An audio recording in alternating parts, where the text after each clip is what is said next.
Everyone, today I'm going to be showing you how to use the Blue Letter Bible app on your phone. So I have an Android device, so that's what I'm going to be speaking to. The app is available in the Google Play Store. So as you can see, I have a shortcut on my screen, so I'll just tap it, and you'll find that the Bible will open to whatever you were reading the last time, and it will also remain in that same version that you were using the last time. So normally when I'm using the Blue Letter app, what I'm using it for is I'm using it to look up the Greek and Hebrew or Aramaic words.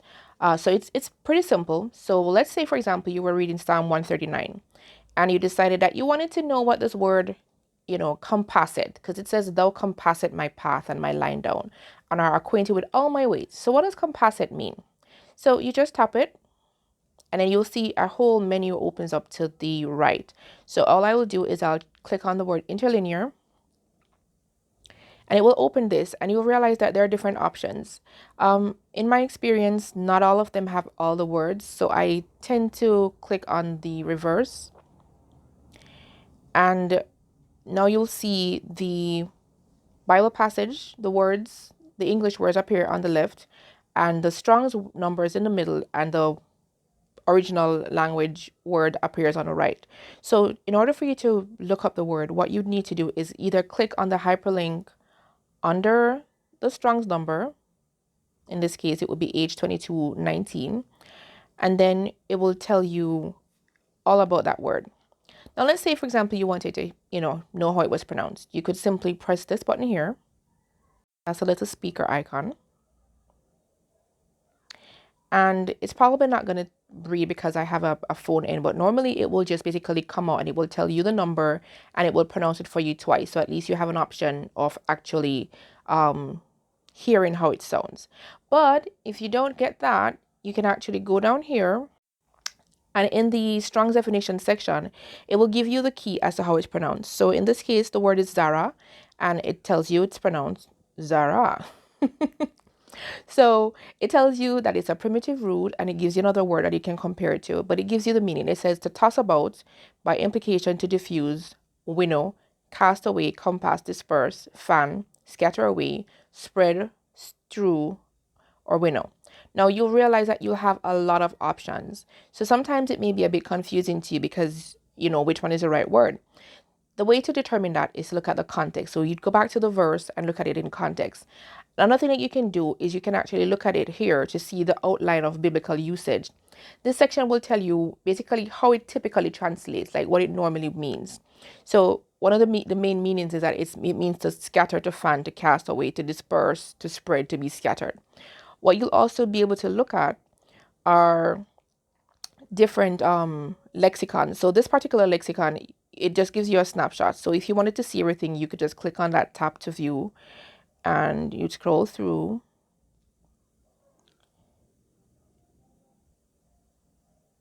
And it'll give you some biblical references where the words are used. It also will give you the concordance. So it will tell you that this particular word, it occurred 39 times in 38 verses, and then it gives you each of the reference. And you'll realize it has a little Strong's number there in burgundy. It basically is telling you which word it translated to. So you'll realize that the word that we're looking for was Zara, right? And you see that in Exodus 32:20, it was translated as strawed, but in Leviticus 26:33, it was translated as scattered. So there you can see how the different context comes through. Now, depending on how many times the word appears, there may be multiple pages of information. To figure, you can go down to the bottom. In this case, it's just one page. So everything, all of the search results came on one page. But if you had any other options, it would have shown at the bottom. So let's go back and look at another word. So let's say you wanted to look at another word in the same verse. You'd press that back arrow that I just pressed just now, and you'll realize it goes right back to the original way it comes in, which is a forward. And the reason why I don't use the forward is that it scatters, it breaks up the verses and it puts it in I don't know what order. So I don't, it's hard for me because if I have the verse in my head I'm using the verse on the screen, it's hard for me to figure out sometimes where I'm at, right? So that's another reason why I use the reverse, because it puts the verse in the actual order it appears. So let's say you want to look up are acquainted. I can also press, instead of just pressing, remember last time we pressed the link under the Strong's number, I can also press the word itself to bring me into the dictionary. So here it tells me that the word is sakan, and it tells me that it means to be familiar with, by implication, to minister to be serviceable to cherish, to be customary, to acquaint self, to be want. And again, you have that option of biblical usage outline. What I'm really checking here is to see if it's on multiple. No, it's just going to be on one page. But let's say you had, okay, you've gotten all that you needed now. You wanted to go look at, go back to the Bible. You'd click on this little arrow at the very bottom right-hand corner of the screen. And here you are back in the translation that you were reading. But let's say, for example, you wanted to see that particular verse, verse 3, in other translations. You could go ahead, tap it again, and you could look at translation comparison. And this gives you all the translations that they have in the app. So you'll see multiple different versions, including if you happen to speak Spanish, French, or Chinese, or Korean, it's there. So you have options. But this helps because sometimes seeing the verse in another translation, it helps you to understand it better. Because see, the ESV says you search out my past. NIV says you discern my going out. NLT says you see me when I travel. So you see each of these translations, it's using kind of one of the context that we saw in the dictionary, but it's putting it in a way that works with that particular translation. All right. Another thing that we could do with this particular app is you could actually look at cross-references. Again, just a tap, click on the cross-references section, and you'll see they've highlighted what it is that they have cross-references for. And they've put a summary in the phrases section where you can look at the different verses. But it's always best to go and look at the detail because it gives you the actual verse there so you can actually read it. Now, let's say you were reading one of these verses and you decided, you know what, I wanted to see what the original, the context. All you'd have to do is click the hyperlink that is on the verse and it will bring it up here, but it just brings up the verse.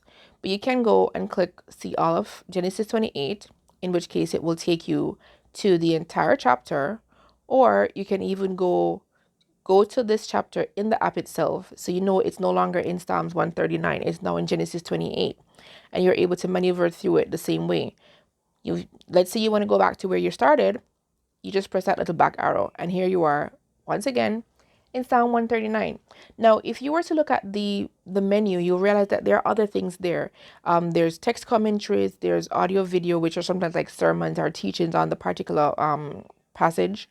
You're able to do notes and stuff, but I don't really use that annotation section. I mainly just use it for the interlinear, the translation comparison, or the cross references. I occasionally, very rarely use it for commentaries, because the commentaries, in my opinion, they're ordered in a particular way, and I prefer to use the Bible Hub website for that. But that is going to be another video, so I'll just show you how it looks here. So here it goes, and it gives you the different commentaries. So it tells you, let's see. So it gives you sermon notes from Chuck Smith. And you'll see if you go through, you can just maneuver and you can see his notes.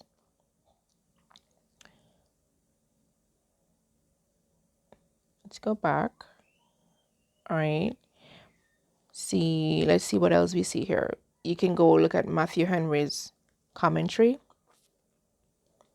and see it gives you the information here. So you can just go through everything. All right, so I'm going to show you one last thing, and then we're going to end this video. So let's say that you have done it in the King James, or you don't want to particularly read the King James Version today. All you need to do is just click on the little computer Bible app in the top left-hand corner, and then it gives you another menu. This time, these are more personal things. So I would click on My Bibles, and then it will allow you to maneuver and choose whichever translation that you'd like to use. So the ones that have the little green download button are the ones that you can actually download to keep on your phone. But some of them are not actually available for download. As you can see with the NIV and the NLT, and the NKJV, they're only available online. The app itself defaults to the King James Version of the Bible. So that's what it will, you don't actually need the internet, or don't need to download anything to read the King James Version of the Bible. So that's it for this video. I hope it was helpful for you guys.